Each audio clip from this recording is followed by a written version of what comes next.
नमस्कार, आप सभी का स्वागत है हमारे हिंदी ज्ञान पीयूष चैनल में। आज अलंकारों की श्रृंखला में हम पढ़ेंगे प्रतीप अलंकार और व्यतिरेक अलंकार।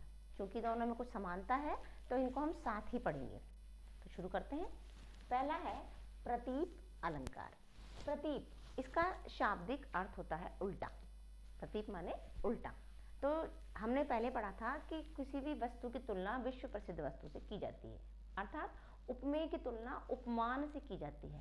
पर इसमें क्या है, उल्टा है। इसमें उपमेय को उपमान से अधिक अच्छा बताया जाता है, उसको श्रेष्ठता बताई जाती है कि या तो उपमान का तिरस्कार इसमें किया जाता है और उपमेय को ही बढ़ा चढ़ाकर बताया जाता है।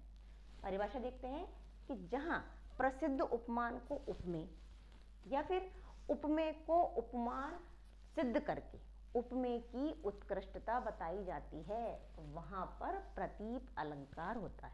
उल्टा हो गया कि कहाँ तो उपमान से ही उपमा देते हैं। जैसे हम कहते हैं कि इस लड़की का मुख चंद्रमा के समान है, लेकिन इसको मैं अगर ऐसा कहें कि चंद्रमा उसके मुख के समान है, तो वहाँ पर प्रतीप अलंकार होगा, उल्टा हो जाता है।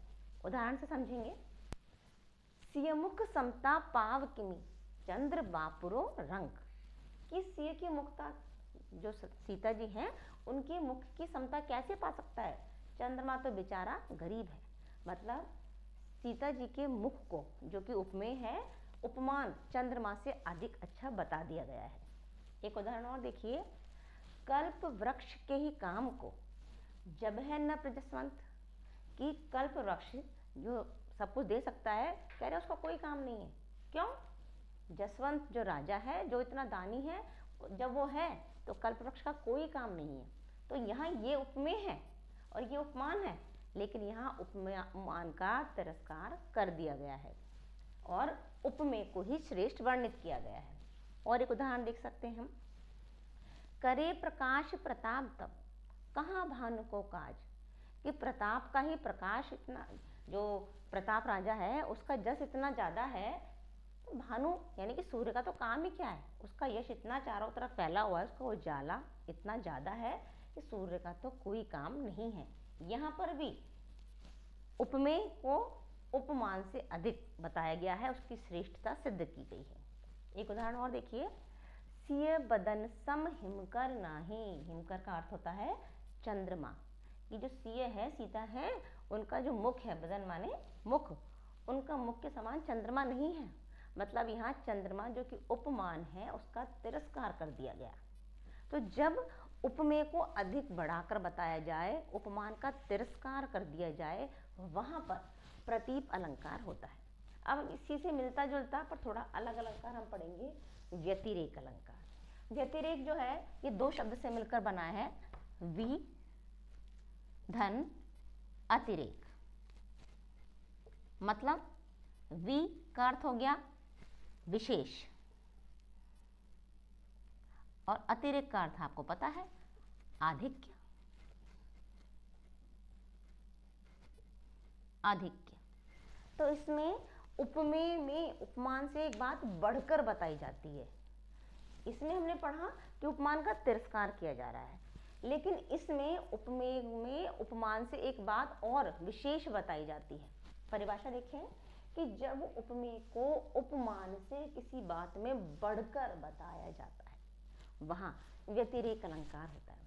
उदाहरण समझें कि नव विधु विमल तात जस तोरा उदित सदा कबहु न थोरा। कि जो भरत हैं, उनके यश की बात की गई है कि नव विधु, विधु माने चंद्रमा, कि नए चंद्रमा के समान तुम्हारा यश है। लेकिन एक बात बढ़कर क्या बता दी, उदित सदा कबहु नहीं थोरा।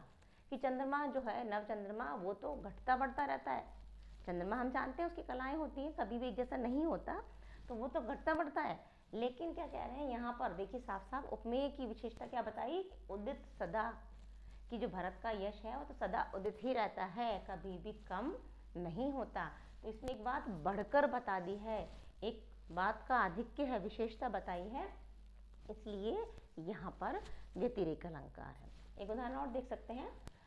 राधा मुख है चंद्रमा कहते हैं मतिरंक, निष्कलंक है यह सदा उसमें प्रकट कलंक। कि सब कहते हैं कि राधा मुख है चंद्रमा, कि राधा का मुख तो चंद्रमा के समान है, लेकिन जो ये कहते हैं वो मतिरंक हैं, उनकी बुद्धि बहुत कम है, रंक है, वो बुद्धि से विकारी है। क्यों? निष्कलंक है यह सदा। अब विशेषतः बढ़कर बताइए, आप देखिए कि राधा का जो मुख है उसमें कोई कलंक ही नहीं है, निष्कलंक है, उसमें प्रकट कलंक, लेकिन जो चंद्रमा है उसमें तो कलंक दिखाई देता है। यानी साफ साफ आपको नजर आ रहा है कि एक बात बढ़कर बताई गई है, इसलिए यहाँ पर भी व्यतिरेक अलंकार होगा। और उदाहरण देख लीजिए, साधु ऊंचे शैल सम किंतु प्रकृति सुकुमार। अब यहाँ पर भी साधुओं की विशेषता बताई है, योग में है, और इनको क्या बताया है? चट्टान के समान बता दिया, ऊंचे पर्वतों के समान बता दिया, किंतु प्रकृति सुकुमार। विशेषता क्या बता दी? कि वो तो कठोर होते हैं, लेकिन साधुओं की प्रकृति तो सुकोमल सुकुमार होती है।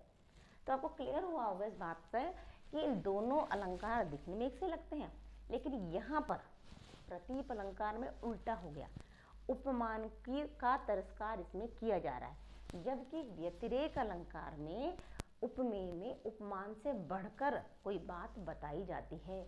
आप अगर शब्द का अर्थ भी याद रखेंगे तो भी आपको कोई कंफ्यूजन इन दोनों अलंकारों में नहीं होगा। प्रतीप का अर्थ याद रहे हमें उल्टा, और व्यतिरेक का अर्थ याद रहे विशेष आधिक्य, यानी एक और बढ़ती हुई बात इसमें होगी।